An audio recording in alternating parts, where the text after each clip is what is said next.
नमस्कार, मैं हूं आपके साथ अभितोष सिंह। हमारे खास कार्यक्रम में आपका स्वागत है। आज इस खास कार्यक्रम में हम बात करेंगे छत्तीसगढ़ के सूरजपुर जिले की, जहां प्रशासन ने आम लोगों के सहयोग से संक्रमण पर न केवल काबू पाया बल्कि कोरोना संक्रमितों की संख्या में अब लगातार गिरावट भी दर्ज की जा रही है। सूरजपुर के कलेक्टर गौरव कुमार सिंह आज खुद बताएंगे कि कैसे जिले ने कोरोना के खिलाफ जंग में जीत हासिल की है। तो सूरजपुर के कलेक्टर गौरव कुमार सिंह हमारे साथ जुड़ गए हैं। सर, बहुत बहुत आपका स्वागत है। और सबसे पहले आपसे यही समझना चाहेंगे कि किस तरीके से ये जीत हासिल हो सकी है, कितना मुश्किल रहा ये समय आपके लिए। बहुत बहुत धन्यवाद आपका। देखिए, ये जो कोरोना का संक्रमण था और है जी, ये बहुत ही विकट समय था सबके लिए। और इस लड़ाई को जीतने में समाज के सभी वर्गों का योगदान रहा है। निसंदेह रूप से ऐसी कोई समस्या आती है तो प्रशासन की भूमिका महत्वपूर्ण होती है, लेकिन प्रशासन के साथ जनप्रतिनिधि, मीडिया के मित्र, समाज सेवी संस्थाएं और आम नागरिक, इन सब ने मिलकर जब इस लड़ाई को लड़ा तभी हम इसको जीत पाए हैं। मेरा अनुभव जब मैं इस जिले में पदस्थ हुआ जी, 15% के जी, आवाज आपकी एकदम स्पष्ट आ रही है जी। 15% के आसपास पॉजिटिविटी रेट था और संक्रमण की स्थिति बड़ी गंभीर थी। हमारे पास 300 के ऐसे मरीज थे जिनको हॉस्पिटल्स में कहीं कहीं हमको रखना पड़ रहा था। सक्रिय जो मरीज थे उनकी भी संख्या ज्यादा थी। ऐसी स्थिति में हमने सबसे पहले अपने जनप्रतिनिधियों से बात की, जो हमारा ग्राउंड के फंक्शनरीज थे उनसे बात की, समस्या को समझने की कोशिश की। जहां पर कंटेनमेंट जोन बनाए जाने की आवश्यकता थी वहां पर कंटेनमेंट जोन बनाए गए, उनका कड़ाई से पालन किया गया। और साथ ही जो मरीज और होम आइसोलेशन में लोग थे उनकी प्रॉपर काउंसलिंग हो सके, इसलिए हमने तत्काल एक कॉल सेंटर शुरू किया जहां से हम लगातार उन मरीजों से उनका हालचाल ले रहे थे। साथ ही कुछ नंबर भी हमने जारी किए जिन पर गांव से दूर दराज में लोग जिनको कोरोना से जुड़ी हुई कोई समस्या थी, शंका थी या कहीं पर कोविड नियमों का उल्लंघन हो रहा था, उसकी जानकारी आनी शुरू हुई। इससे धीरे धीरे ये पूरा जो मूवमेंट था हमारा वो पीपल सेंट्रिक हो गया। लोगों ने कोरोना से हमें बाहर निकलना है इसको ठान लिया। गांव में हमने अपनी जो मितानिन बहनें थी वहां तक दवा की किट की उपलब्धता कराई, जिससे कि किसी को भी जरा सा भी अगर लगे कि उन्हें संक्रमण हुआ है तत्काल वो जो प्रिकॉशनरी मेडिसिन है उसकी किट उनको दी गई, जिससे हमारे जो संक्रमण की दर है उसमें काफी कमी देखने को मिली। साथ ही लॉकडाउन जितना संभव था, जिन नियमों के साथ संभव था, उसको भी लागू किया गया। इस प्रकार से और जो डॉक्टर्स हमारे काम कर रहे थे, जो नर्सिंग से जुड़े हुए लोग काम कर रहे थे जी, उनको भी मोटिवेट करने की आवश्यकता थी। इसलिए एज ए जिला कलेक्टर मैंने अपने जितने भी कोविड सेंटर्स थे वहां पर, वो चाहे नर्स हो, चाहे वार्ड बॉय हो, चाहे डॉक्टर्स हो, सबसे वर्चुअली मीटिंग की गई, उनके काम को सराहा गया और काम को और ज्यादा संवेदनशीलता से कैसे किया जा सकता है उसके लिए उनको प्रेरित करने का काम किया गया, जिसका परिणाम ये हुआ कि लोगों ने, जैसे हमने सरपंचों से निवेदन किया कि आप पूरे जिले की चिंता छोड़िए, आप ये तय करिए कि मेरी पंचायत कोरोना मुक्त पंचायत। जनपद सदस्य से हमने कहा कि आप अपने जनपद क्षेत्र पर पूरी कोशिश करिए कि मेरा जनपद क्षेत्र कोरोना मुक्त जनपद क्षेत्र। ऐसे ही जो नगर पंचायतों के सभासदों से जब हमने वर्चुअली मीटिंग की उनसे भी यही निवेदन किया कि आपका वार्ड कोरोना मुक्त वार्ड। इस प्रकार जिम्मेदारी को इस स्तर पर हमने बांटा कि हमारी जो सरकारी मशीनरी थी उसके साथ ही गैर सरकारी इतने ज्यादा लोग आ गए कि ये जो हमारी लड़ाई थी ये एक मूवमेंट की तरह बन गई और बहुत कम समय में हमने इसमें काफी संक्रमण में वो किया। मुझे खुशी है ये बताते हुए कि आज हमारे जिले में 1% से कम संक्रमण दर आ रहा है। बिल्कुल बिल्कुल। अब सर, जैसे आपने बताया कि गैर सरकारी जो संगठन थे वो सामने आए हैं, तो उनसे किसी तरीके की अपील करनी पड़ी क्या प्रशासन को यहाँ पर, या फिर खुद ही वो सामने आए, उन्होंने कहा कि हम आपके साथ देंगे इस लड़ाई में, इस जंग में? निसंदेह रूप से हमने भी अपील की, कुछ लोग हमारे पास स्वयं से भी आए। और मैं आपको ये भी बताना चाहता हूँ कि पिछले 1 महीने में जिले में जो शुरुआत में 120 के आसपास ऑक्सीजन बेड थे, जी। सबके सहयोग से। और एक मैं बहुत आपको उल्लेखनीय बात बताना चाहूंगा जी सर। कि हमारे माननीय मुख्यमंत्री जी हमेशा कहते हैं कि किसी भी समस्या का हल जब आप लोगों से चर्चा करते हैं, लोगों से बात करते हैं, उनका सहयोग लेते हैं तो निकल आता है। वही मैंने यहाँ किया। मैंने अपने सरकारी जो कर्मचारी अधिकारी थे उनसे निवेदन किया कि क्यों न ये लड़ाई हम लोग मिलकर लड़ें। और मेरी एक अपील पर हमारे जिले के जितने भी कर्मचारी संगठन थे, अधिकारियों के संगठन थे, विभाग थे, वो सब आगे आए और जीवन हमने उनसे यही निवेदन किया कि हम अपने में से भी कुछ करें। हम दूसरों से मांगेंगे, गैर सरकारी लोग हमारी मदद करेंगे, बहुत अच्छी बात है, लेकिन हम दूसरों के लिए भी मिसाल प्रस्तुत करें। और मेरी इस आग्रह पर जिले के सभी सरकारी अधिकारी कर्मचारियों ने मिलकर लगभग स्वास्थ्य सेवाओं में सुधार करने के लिए 45 लाख रुपए से ज्यादा की सहायता प्रदान करी है। बिल्कुल। और स्वयंसेवी संगठन भी आगे आए हैं। कई स्वयंसेवी संगठनों ने ऑक्सीजन कंसंट्रेटर दिए हैं, कुछ बेड की व्यवस्था की है, कुछ पीपी किट दिया है। मतलब पूरे इस लड़ाई में सारे लोग एक साथ मिलकर लड़े हैं। जहां पर कई बार संसाधनों की समस्या की बात थी, वो संसाधनों की समस्या हमने लोगों के सहयोग से की है। और उसी का परिणाम है कि जो पहले 125 के आसपास हमारे पास ऑक्सीजन बेड्स की उपलब्धता थी, आज की दिनांक में वो 320 ऑक्सीजन बेड पर पहुंच गई है। हमने सारे जो कम्युनिटी हेल्थ सेंटर हैं वहां पर 20-20 बेड ऑक्सीजन की उपलब्धता करवा दी है, जिससे कि गांव का व्यक्ति जिला मुख्यालय पर निर्भर न रहे, अपने पास के ही सामुदायिक स्वास्थ्य केंद्र में उसको लाभ दिया जा सके। और कई पेशेंट्स ऐसे जिनकी हालत ठीक नहीं थी, उन्हीं कम्युनिटी हेल्थ सेंटर से ठीक होकर अपने घरों को वापस गए हैं। बिल्कुल। अब सर मुश्किल ज्यादा कहाँ रही, जो शहरी इलाके थे वहां पर या ग्रामीण क्षेत्रों में? क्योंकि काउंसलिंग की जरूरत तो दोनों ही जगहों पर पड़ी होगी। देखिए, जैसे अगर आप सूरजपुर की बात करेंगे जी, तो सूरजपुर में ग्रामीण क्षेत्र ज्यादा है जी, तो यहाँ संक्रमण ग्रामीण क्षेत्र में था। तो यहाँ ग्रामीण क्षेत्र में आप जो कह रहे हैं कि लोगों को समझाना और कई प्रकार की भ्रांतियां भी हो जाती हैं। ऐसी स्थिति में जब हमने पंच, सरपंच, सचिव, रोजगार सहायक, मितानिन, आंगनबाड़ी कार्यकर्ता, शिक्षक, इन लोगों से खुद मुझे लगता है कि मेरी लगभग ऐसा कोई फंक्शनरी नहीं बचा होगा जिससे हमने वर्चुअली बात न की हो। तो मेरे बात करने के बाद उन लोगों ने इसको एक लक्ष्य की तरह लिया कि मुझे अपने गांव को ठीक करना है, मेरे गांव में जो अफवाह फैली हुई है, मेरे गांव में जो संशय की स्थिति है उसे दूर करना है। तो मुझे लगता है कि जब हमारी पूरी टीम ने जुटकर काम किया तो जितनी समस्याएं थी वो एक एक करके कम होती चली गई। बिल्कुल, समस्याएं एक एक करके कम होती चली गई। यहाँ पर सर जब लॉकडाउन की स्थिति थी तो उस वक्त दूसरे राज्यों से भी लोग आते रहे होंगे और यहाँ के लोग भी बाहर जाते रहे होंगे, तो उनके लिए किस तरीके की व्यवस्था की गई? क्या पूरी तरीके से पाबंदी लगा दी गई थी? देखिए, ये सवाल आपका थोड़ा सा मेरे लिए कठिन होगा, क्योंकि जिस समय की बात आप कर रहे हैं उस समय मैं राजधानी में पदस्थ था, वहां सीओ जिला पंचायत की तरह काम कर रहा था। लेकिन जितना मैंने देखा है, जो लोग बाहर से आए या बाहर गए, उनको पूरे जो कोरोना के नियम थे कि अगर वो आते हैं तो हर ग्राम पंचायत के बाहर क्वारंटाइन सेंटर बना हुआ था, जहां उनको रोका गया। सारी चेकिंग होने के बाद एक समय बीतने के बाद ही उनको गांव में जाने दिया गया।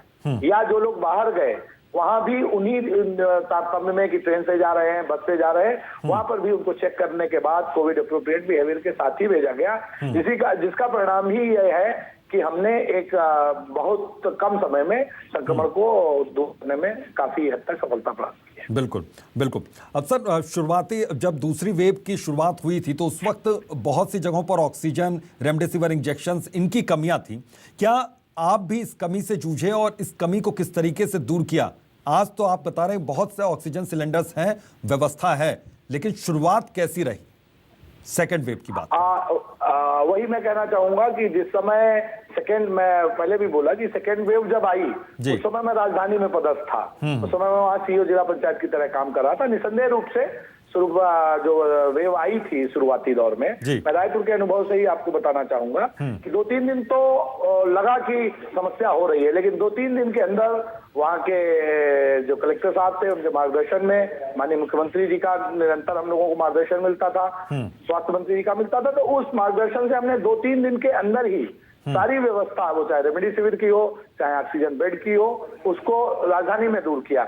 यहाँ पर थोड़ा सा, चूंकि राजधानी में जब जिस समय पीक था उस समय सूरजपुर थोड़ा पीछे था, लेकिन कुछ समय बाद यहाँ स्थितियां बनी। लेकिन चूंकि यहाँ सूरजपुर जिला मुख्यालय से अंबिकापुर का जिला मुख्यालय जहाँ मेडिकल कॉलेज भी है, अन्य ज्यादा सुविधाएं हैं, तो सूरजपुर के लिए बैकअप का काम अंबिकापुर ने किया। ऐसी स्थिति में वो स्थितियां देखने को नहीं मिली कि किसी ऑक्सीजन की अनुपलब्धता या किसी दवाई की अनुपलब्धता के कारण किसी मरीज को कोई समस्या आई हो। बिल्कुल सर, तीसरी वेव की भी बात कही जा रही है और कहा जा रहा है कि बच्चों पर खतरा ज्यादा हो सकता है, बच्चों को सुरक्षित रहना बहुत जरूरी है। तो तीसरी वेव को लेकर किस तरीके से तैयार है प्रशासन वहां पर? तीसरी वेव को लेकर सूरजपुर जिला प्रशासन पूरी तरीके से तैयार है। हमने जो ऑक्सीजन बेड की संख्या में विस्तार किया है, उसमें से लगभग 150 से 175 बेड डेडिकेटेड बच्चों के लिए तैयार किए गए हैं। साथ ही उनको पेडियाट्रिक वेंटिलेटर है, उस पर भी हम काम कर रहे हैं। कौन सी दवाएं आवश्यक हो सकती हैं, वो दवाएं हमें कहां से मिलेंगी, वो कहां से उसको हमें लेना है, उसकी भी पूरी तैयारी कर दी गई है। और सबसे ज्यादा जो महत्वपूर्ण पार्ट अभी है वो है ट्रेनिंग का और आईसी का, कि हमें जन जागरूकता ज्यादा से ज्यादा लानी है। दूसरा, अपने जो फ्रंट लाइन वर्कर्स है उनको तैयार करना है। मैं आपको बताना चाहूंगा कि हमारी मितानिन लेवल की ट्रेनिंग थर्ड वेव में अगर बच्चों को प्रभावित करती है तो मितानिन लेवल की ट्रेनिंग का काम शुरू हो गया है। साथ ही हमारे यहाँ जो बाल रोग विशेषज्ञ डॉक्टर्स हैं, उनकी भी हमने वर्चुअल ट्रेनिंग की व्यवस्था एम्स, मेकाहारा और अन्य जो निजी अस्पताल हैं बड़े, उनके डॉक्टर्स के साथ किया है। आगामी 27 तारीख को रायपुर के का एक निजी संस्थान के डॉक्टर्स यहाँ आकर एक दिन की पूरी कार्यशाला और हैंड ऑन ट्रेनिंग हमारे डॉक्टर्स को देंगे, जिससे कि कुछ अगर जो नई टेक्नोलॉजी आई है, नई मशीन्स हैं, नई चीजें हैं, उनसे वो लोग रूबरू हो पाए। तो पूरी तरीके से, और कहां पर अगर होता है बच्चे प्रभावित होते हैं जी, तो उनके लिए हमें कौन सा सेटअप तैयार करना है, वो सारी तैयारी की जा चुकी है। हम 5 वर्टिकल्स में, एक इंफ्रास्ट्रक्चर, एक एचआर, एक आईसी, एक मेडिसिन एंड इक्विपमेंट्स और एक ट्रेनिंग, इन 5 वर्टिकल्स में 5 डिस्ट्रिक्ट लेवल के इंचार्ज बनाकर काम शुरू कर दिया गया है। और व्यक्तिगत मेरे द्वारा हफ्ते में 2 बार उस टीम के साथ बैठकर कि क्या समस्याएं आ रही हैं, कहां पर संसाधनों की कमी है, कहां पर प्रशासनिक हस्तक्षेप की आवश्यकता है, उसका पूरी मॉनिटरिंग की जा रही है। वैसे हम ये ईश्वर से भी प्रार्थना करेंगे कि ऐसी कोई वेव ना आए, बिल्कुल, लेकिन अगर आती है तो सूरजपुर जिला प्रशासन पूरी तरीके से तैयार है। बिल्कुल। अब सर, वहां पर वैक्सीनेशन को लेकर किस तरीके से ड्राइव चलाई जा रही है, क्योंकि र्यूमर भी बहुत है और चूंकि ग्रामीण क्षेत्र वहां पर ज्यादा है, इसलिए वैक्सीनेशन को लेकर क्या किसी तरीके का डर शुरुआत में रहा वहां पर लोगों में? निसंदेह रूप से ये जो क्षेत्र है यहाँ पर राजधानी से काफी दूर का क्षेत्र है, थोड़ा वन्य क्षेत्र है। ऐसी स्थिति में जागरूकता का अभाव अक्सर जो सुदूरवर्ती ग्राम है वहां देखने को मिलता है। बिल्कुल सर। और जैसे कि आप बता रहे हैं कि कुछ संशय, कुछ अफवाहें फैलती हैं, वो यहाँ भी है। लेकिन हम लोगों ने जो मॉडल डेवलप किया है कि गांव के ही मेन फंक्शनरी से बात करनी है। जब जिले का कलेक्टर, जिले का सीओ जिला पंचायत, जिले का स्वास्थ्य अधिकारी सीधे गांव के पंच सरपंच से जुड़ने की कोशिश कर रहा है, वहां की आंगनबाड़ी कार्यकर्ता को समझा रहा है, वहां के रोजगार सहायक को समझा रहा है, वहां के सचिव को समझा रहा है, तो धीरे धीरे लोगों के मन से भय निकलना शुरू हुआ है। और कई गांवों में बड़े सकारात्मक परिणाम देखने को मिले हैं कि जिस सरपंच ने स्वयं में वैक्सीन नहीं लगाई थी, सबसे पहले काम उसको प्रेरित करना है। जब सरपंच लगा लेता है तो उसके साथ के पंच लगाना शुरू करते हैं, फिर धीरे धीरे उनके परिवारों में लगता है। तो ये कंटिन्यूअस प्रोसेस है जिसको हम लगातार जन जागरूकता ट्रेनिंग के माध्यम से नीचे तक पर्कुलेट करने की कोशिश कर रहे हैं। और जल्दी हम जो हमारा वैक्सीनेशन का लक्ष्य है उसको समय के साथ ही धीरे धीरे पूरा करेंगे। बिल्कुल सर, एक बड़ी चुनौती ब्लैक फंगस भी है। ब्लैक फंगस को लेकर क्या किसी तरीके की तैयारी है और क्या कोई मरीज आया ब्लैक फंगस का वहां पर सामने? जी, सूरजपुर जिले में अभी तक 2 जो प्रकरण आए वो ब्लैक फंगस के थे, जो रायपुर में इलाज करा रहे हैं। इसको लेकर हम लोगों ने चूंकि इसको लेकर अपील जारी की गई है, लोगों में जन जागरूकता भी फैलाई जा रही है कि अपने से मेडिकेशन ना करें।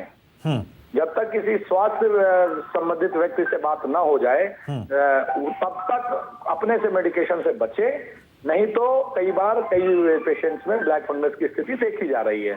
तो लोगों में उसके बाद जागरूकता आई है और हम इससे संबंधित जितना और भी डॉक्टर से संबंधित जितनी भी चीजें इसको लेकर जागरूकता की हैं वो फैला रहे हैं। बिल्कुल बिल्कुल सर, वहां पर होम आइसोलेशन की किस तरीके से व्यवस्था की गई थी, क्योंकि होम आइसोलेशन के लिए बहुत ज़्यादा ज़रूरी हो जाता है कोई ऐसा सेंटर हो, आइसोलेशन सेंटर हो जहां पर उन लोगों को भेजा जा सके जो अकेले पॉजिटिव हों और उनके परिवार में या फैमिली में कोई और दूसरा पॉजिटिव नहीं रहा हो। तो ग्रामीण क्षेत्र में ये हालात ज़्यादा देखे गए होंगे। नहीं, देखिए, होम आइसोलेशन उन्हीं लोगों को दिया जा रहा था जी जिनके यहाँ प्रॉपर व्यवस्था थी, और जो लोग होम आइसोलेशन में सक्षम नहीं थे या होम आइसोलेशन के जो नियम है उनका पालन नहीं कर रहे थे, उल्लंघन वाले लोग थे, ऐसे सभी लोगों को जिले में कोविड केयर सेंटर बनाए गए थे जहां पर लाकर रखा गया जब तक कि वो पूरी तरीके से स्वस्थ नहीं हो गए। और जो लोग होम आइसोलेशन में थे उनको यहाँ जिला प्रशासन ने व्यवस्था की थी कि कोई न कोई डॉक्टर अलर्ट था, जो डॉक्टर उनसे रेगुलर बात कर रहा था। तो एक विषय ये भी आया था कि हमें ये भी क्रॉस चेक करना चाहिए कि वो डॉक्टर और मरीज की बात हो पा रही है कि नहीं हो पा रही है। बिल्कुल। तो हमारे कॉल सेंटर के माध्यम से एक क्रॉस चेकिंग भी करने की कोशिश करी गई और कई जगह पर ये मिला कि डॉक्टर साहब से 2 दिन से बात नहीं हो पाई है, तो हमने उस डॉक्टर से बात करके उनका कम्युनिकेशन पॉसिबल कराया। और जिला प्रशासन की ओर से भी पिछले 20 दिनों में हर पेशेंट के पास कॉल जरूर गई होगी कि आप परेशान मत हो, आप मास्क और सारी चीजें वो करें, आप जल्दी स्वस्थ हो जाएंगे। और अगर उसमें किसी होम आइसोलेशन के व्यक्ति ने कोई समस्या बताई तो उसका भी तत्काल निराकरण किया गया है। तो जो एक मनोवैज्ञानिक रूप से भी व्यक्ति को मजबूत करने का काम था वो जिला प्रशासन ने जो यहाँ कॉल सेंटर डेवलप किया था उसके माध्यम से उनको राहत दी है। बिल्कुल, मनोवैज्ञानिक तौर पर मजबूत करने की कोशिश आपने की।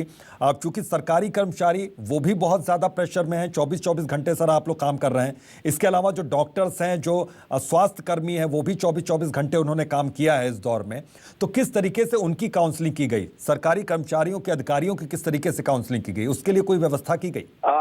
जी, मैं बताना चाहूंगा, हमारे माननीय मुख्यमंत्री जी का स्पष्ट निर्देश था कि अगर इस कोरोना काल में जी कोई भी हमारा सरकारी कर्मचारी हमसे बिछुड़ जाता है जी अपने शासकीय दायित्वों का निर्वहन करते हुए, तो उस परिवार के साथ सरकार और प्रशासन को खड़ा दिखना चाहिए। इसलिए सबसे जरूरी था अनुकंपा नियुक्ति। मुझे इस बात की खुशी है आपको बताते हुए जी सर कि मेरे जिले में 12 कर्मचारी ऐसे थे जो पिछले 1 साल में जिन्होंने कोरोना काल में अपने प्राणों की आहुति दी थी, उनमें से 10 लोगों को अनुकंपा नियुक्ति दी जा चुकी है और 2 परिवार ऐसे थे जहां पर लोग जिनको अनुकंपा नियुक्ति मिलनी थी वो स्वयं नौकरी में थे, यानी वो अनुकंपा नियुक्ति लेना नहीं चाह रहे थे। साथ ही जितने भी स्वत्व उन लोगों के थे उनका भी भुगतान कर दिया गया है। तो एक बहुत बड़ा मैसेज इसके माध्यम से ही हमने सरकारी अपने अधिकारी कर्मचारियों को दिया कि अगर कुछ वैसी स्थितियां बनती हैं जो अप्रिय हैं, उसमें भी प्रशासन आपके साथ खड़ा है।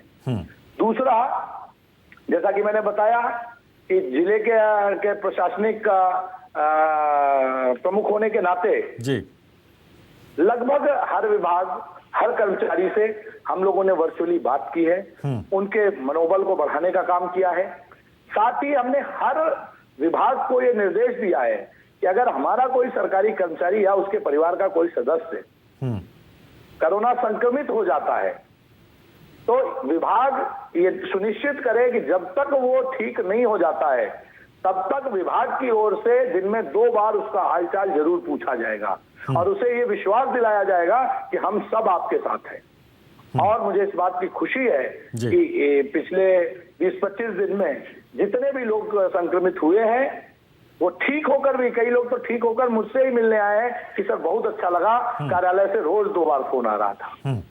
तो इस प्रकार से धीरे धीरे उनके मनोबल को बढ़ाना, उनके काम को सराहा, उनके काम की प्रशंसा करना, उनके और अच्छा काम कैसे किया जा सकता है उसके लिए प्रेरित करना, जितना भी मनोवैज्ञानिक तरीके से कार्य शासकीय सीमाओं में रहते हुए किया जा सकता है वो पूरी कोशिश की गई है। बिल्कुल, मानसिक मजबूती बहुत ज्यादा जरूरी हो जाती है इस पूरे माहौल में। सर, अगर पहले लहर की तुलना करें और दूसरी लहर की बात करें तो ज्यादा मुश्किल वक्त किसमें रहा, ज्यादा मुश्किलात किसमें देखी आपने, पहली लहर में कोरोना की या दूसरी लहर में? निसंदेह रूप से जो दूसरी लहर थी जी, वो ज्यादा घातक थी। और चूंकि पहली लहर ने उतना नुकसान नहीं पहुंचाया था जितना दूसरी लहर ने पहुंचाया, इसलिए जो सामान्य मानवीय स्वभाव होता है कि पहले में कुछ नहीं हुआ था तो इसमें क्या होगा, उस कारण शुरुआत में लोगों में चीजों को मानने में हेजिटेशन था। लेकिन जब इसकी गंभीरता बढ़ी तब हर स्तर पर इसको रेखांकित किया गया और उसकी लड़ाई को लड़ा गया। बिल्कुल सर, लॉकडाउन की जब स्थिति थी तो उस वक्त बहुत से ऐसे लोग थे जिनके सामने रोजी रोटी की समस्या जरूर आई होगी, तो उनकी मदद किस तरीके से की गई और सरकारी योजना का किस तरीके से उनको लाभ मिल सका? देखिए, हमारे प्रदेश में जो पीडीएस सिस्टम है उसके माध्यम से उस दौर का जितना भी, उस समय का जितना राशन था वो एक साथ उपलब्ध कराया गया। साथ ही शहरी क्षेत्रों में या जहां पर भी कोई ऐसी स्थिति आई कि इन लोगों को भोजन की समस्या या कुछ है तो स्वयंसेवी संस्थाओं के माध्यम से, शासकीय विभागों के माध्यम से भी उनकी मदद की गई। ग्राम पंचायतों में ये निर्देश शुरू से था कि अगर कोई भी व्यक्ति को भोजन की कोई समस्या है उसको तत्काल पंचायत द्वारा उपलब्ध कराया जाएगा। वैसे भी 2 क्विंटल राशन पंचायत में रखने का हमेशा निर्देश होता है कि कोई भी व्यक्ति किसी भी भूखे से या किसी वैसी समस्या से परेशान ना हो। कोरोना के समय में इसको और विस्तारित किया गया, हर गांव में मॉनिटरिंग की गई कि कहीं कोई ऐसा व्यक्ति इससे समस्या से ग्रस्त तो नहीं है। और ये संतोषजनक बात है कि इस प्रकार की कोई समस्या से कोई अप्रिय स्थिति कहीं नहीं हुई, क्योंकि हमारे लोग प्रोएक्टिव थे। बिल्कुल सर, लॉकडाउन में बहुत से लोगों को जरूरत पड़ी होगी समझाने की, और बहुत से लोगों के लिए क्या सख्ती भी जरूरत पड़ी, सख्ती की भी, क्योंकि सिर्फ समझाने से काम बन अगर जाता तो फिर सख्ती जरूरी नहीं होती। तो ऐसा भी दौर आया, ऐसी भी मुश्किल आई आपके सामने? देखिए, ये एक मानवीय स्वभाव होता है कि जब आप कोई बंधन होता है तो लोग उस बंधन से बचने की कोशिश करते हैं। लेकिन अगर हमारी जो प्रशासनिक सक्रियता है वो बनी रहे, जैसे अभी कुछ 2-3 दिन पहले ही लॉकडाउन खुला है, उसके बावजूद भी हमारी डायनेमिक विजिलेंस टीमें उन शहरों में, कस्बों में घूम रही हैं। वो कोई बंद कराने का काम नहीं कर रही हैं, लेकिन उनकी सक्रियता मात्र से सोशल डिस्टेंसिंग का पालन हो रहा है, मास्क लगाया जा रहा है, कहीं पर भी भीड़ इकट्ठा नहीं हो रही है। क्योंकि लॉकडाउन में तो चीजें बंद कराना आसान होता है, लेकिन जब आप लॉकडाउन खोलते हैं उसके बाद बहुत बड़ा चैलेंज होता है कि कहीं भीड़ न लगे, कहीं सोशल डिस्टेंसिंग के जो नॉर्म्स हैं उनका उल्लंघन ना हो, लोग मास्क लगाएं। ऐसी स्थिति में भी हमने अपनी प्रशासनिक सक्रियता को इतना बना के रखा है कि कहीं पर भी अभी वैसी स्थिति नहीं देखने को मिल रही है। और लॉकडाउन के समय तो एक काम होता है कि भाई जो चीज खुलनी है वो खुलेगी, जो बंद होनी है वो बंद होगी। बिल्कुल बिल्कुल। और मेरा मानना यह है कि जब प्रशासन, पुलिस प्रशासन, राजस्व के लोग निकलते हैं तो समझाने से ही सारी समस्याओं का निदान हो जाता है। और जहां पर नहीं समझाने से समझते हैं वहां पर उनके साथ वैधानिक कार्रवाई की जाती है, चालान का सील किया जाता है, उनका जुर्माना लगाया जाता है। इस तरीके से एकाध उदाहरण प्रस्तुत करने के लिए ऐसी घटनाएं जरूर होती हैं, लेकिन सामान्यतः लोग समझाने से मान जाते हैं। बिल्कुल। कोई खास नियम बनाया गया इसके लिए, या फिर वो चालान कटवाने और सिर्फ काउंसलिंग से बात बन जा रही है? हाँ, मतलब ऐसा कोई स्थिति नहीं होती है। और मेरा मानना है कि जब प्रशासन स्वयं रोड पे होता है संवेदनशीलता के साथ तो लोग मदद करते हैं। और हम लोगों ने तो यहाँ ये भी किया है कि अगर पहली बार कोई गलती करता है तो उसे समझाना ही है दूसरी बार भी समझाना ही है। लेकिन अगर कोई जानबूझ के उल्लंघन करता है तब हमें कार्रवाई करनी है। तो लोग इस चीज को समझ रहे हैं, मान रहे हैं, और मेरा तो अभी जब से लॉकडाउन खुला है सबका अनुभव बताता है कि कहीं पर भी बहुत भीड़ की या सोशल डिस्टेंसिंग के उल्लंघन की भी बातें सामने नहीं आ रही। बिल्कुल सर, बहुत बहुत शुक्रिया अपना कीमती वक्त देने के लिए, अपना अनुभव साझा करने के लिए। जी बहुत।